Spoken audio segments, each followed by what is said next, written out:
Life hack শিখিয়ে দেই আপনাদেরকে। কাউকে না কখনো প্রকাশ করতে যাবেন না যে আপনি অল্পতেই সন্তুষ্ট বা অল্পতেই আপনার সন্তুষ্টি এসে যায়। এতে করে কি হয় জানেন? আপনার যে সামনের মানুষটা আছে সে আপনাকে এফোর্ট দেওয়া বন্ধ করে দিবে। কারণ এই মানুষটা মনে করবে আপনি তো অল্পতেই খুশি হন। আপনাকে এত এফোর্ট দেওয়ার মতো কোনো কিছুই নেই। আপনার হয়তো মনে হতে পারে আপনি কারো কাছ থেকে কোনো কিছু আদায় করতে পারছেন না। এর কারণ কি জানেন? কারণ আপনার আদায় করার ক্ষমতাটা খুব বেশি একটা না।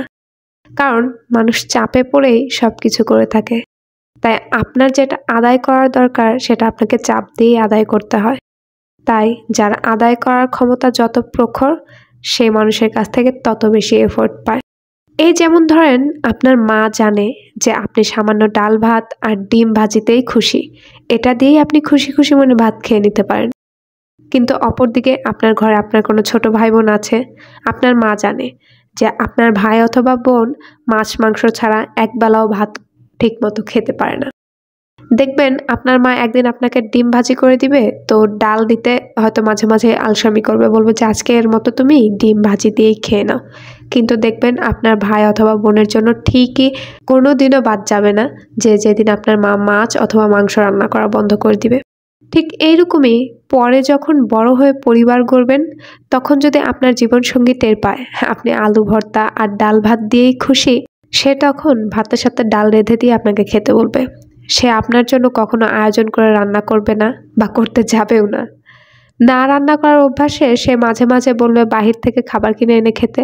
কারণ সে মানুষটা জানে আপনার এই কিছু একটা হলেই হয়, কিছু একটা হলেই চলে যায়, আপনার তেমন কিছু একটার দরকার নেই। তাই মানুষের সাথে ঠিক সেইভাবেই মিশুন যেভাবে আপনার নিজেকে প্রয়োজন বা আপনি মানুষকে প্রয়োজন বোধ করেন নিজের জন্য যেভাবে। কারণ অন্যের কাছে আপনি যত বেশি কঠিন থাকবেন দেখবেন মানুষ আপনাকে তত বেশি প্রায়োরিটি দিবে, আপনার জন্য তত বেশি এফোর্ট দেখাবে। কখনো সামনের মানুষটাকে এটা বুঝতে দিবেন না যে আপনি অল্পতেই সন্তুষ্ট। এতে করে সামনের মানুষটা না আপনাকে পেয়ে বসবে, সে যেই হোক না কেন। আসসালামু আলাইকুম সবাইকে, আমি শ্রাবণী মিম বলছি ঢাকা থেকে। আশা করছি কাছে দূরে দেশ এবং দেশের বাহিরে যে যেখান থেকে আমার আজকের এই ভিডিওটি দেখছেন সবাই অনেক ভালো আছেন। আমি আলহামদুলিল্লাহ অনেক ভালো আছি। মিমস মিনি ওয়ার্ল্ডের নতুন একটি ভিডিও দেখার জন্য আপনাদের সবাইকে ওয়েলকাম জানাচ্ছি। আশা রাখছি আমার আজকের ভিডিওটি আপনাদের অনেক ভালো লাগবে। যদি ভালো লাগে অবশ্যই লাইক কমেন্ট শেয়ার এবং আমার চ্যানেলটাকে কিন্তু সাবস্ক্রাইব করতে ভুলবেন না। যারা ফেসবুক পেজ থেকে দেখছেন তারা আমার পেজটাকে লাইক ফলো দিতে ভুলবেন না। আর যারা এই কাজগুলো অলরেডি করে ফেলেছেন তাদেরকে জানাচ্ছি অসংখ্য অসংখ্য ধন্যবাদ। এই যে দেখতে পেলেন আমি একটুখানি ফ্রাইড রাইস রান্না করেছিলাম। আর ফ্রাইড রাইস রান্না করা আহামরি তেমন কিছু না। এটা কয়েকদিন আগের একটা ভিডিও যেদিন আমি শেয়ার করেছিলাম যে পাতাকপির একটা রেসিপি। তো ওই দিনই আমি আসলে এই ফ্রাইড রাইসটা রান্না করেছিলাম। তো সেটারই ফ্রাইড রাইসের রেসিপিটা বাদ পড়ে গিয়েছিল, সেটা আজকে এই ভিডিওটার সাথে অ্যাড করে দিলাম।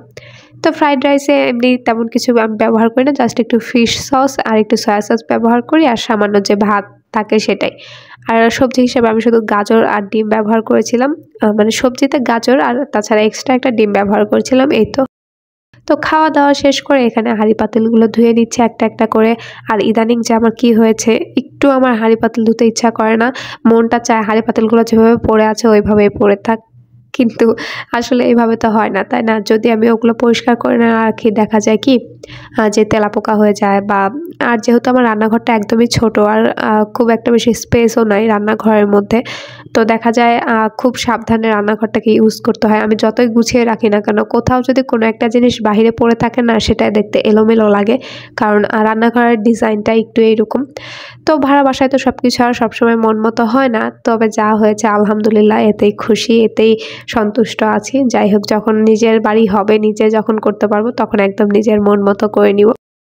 তো এখানে আমি একটু রুটি বানিয়ে রাখছিলাম। মাঝে মাঝে হয় কি যে ইনস্ট্যান্ট অনেক ক্ষুধা পেয়ে যায়, বিশেষ করে আমার হাজব্যান্ডের ইদানিং দেখছি যে ওর খাওয়ার পরেই ক্ষুধা পায়, খাওয়ার পরেই ক্ষুধা পায়। তো দেখা যায় ওর ছোটোখাটো এইসব ক্ষুধা একটু দূর করার জন্য হয় কি যে একটু রুটি বানিয়ে রাখলাম, যখন খেতে চায় জাস্ট একটু রুটিটা গরম করে দিলাম বা রুটি সেঁকে একটু ডিম ভেজে আলু ভেজে দিয়ে দিলাম, খেয়ে নিবে। তো এই জন্য আমি একদমই অল্প, খুব বেশি যে করছি তা না, জাস্ট 5-6টার মতো হয়তো রুটি হয়েছিল। তো সেগুলোকে একটু বানিয়ে দেন এপাশ ওপাশ করে হালকা একটু সেঁকে নিয়েছি, যেন ফ্রিজে রাখলে পরে দেখা যায় কি একটা গায়ের সাথে আর একটা লেগে না যায়, এই কারণে। তো এটা সেঁকে নেওয়ার পরে এখন জাস্ট হচ্ছে একটু ঠান্ডা করে নিচ্ছি যেন গরম ভাবটা চলে যায়। ঠান্ডা হয়ে যাওয়ার পর আমার যে রুটি রাখার বক্সটা আছে ওটার মধ্যে আমি এটাকে রেখে দেবো, আর তেমন কিছু করতে হবে না। এইটা দেখা যায় যে যদি আমি 1 সপ্তাহ না খাই এরকমই ভালো থাকবে, কিচ্ছু হবে না। তো রুটির সাথে খাওয়ার জন্য এখানে একটু আলু ভাজি করে রাখছি, আর আলু ভাজি করতে গিয়ে দেখি যে আমার কড়াইয়ের মধ্যে একটু তেল ছিল, আমি আর এক্সট্রা তেল ব্যবহার করিনি। তো ওই তেলে আলু ভাজি যখন করছিলাম তখন দেখলাম যে তেলটা একটু বেশি হয়ে গিয়েছে। তো কড়াইটাকে পরে আমি একটু কাত করে রেখে দিয়েছিলাম যেন আলু থেকে মানে তেলটা একটু সরে যায়, তারপরে যেন আমি আলু ভাজিটা নিয়ে নিতে পারি।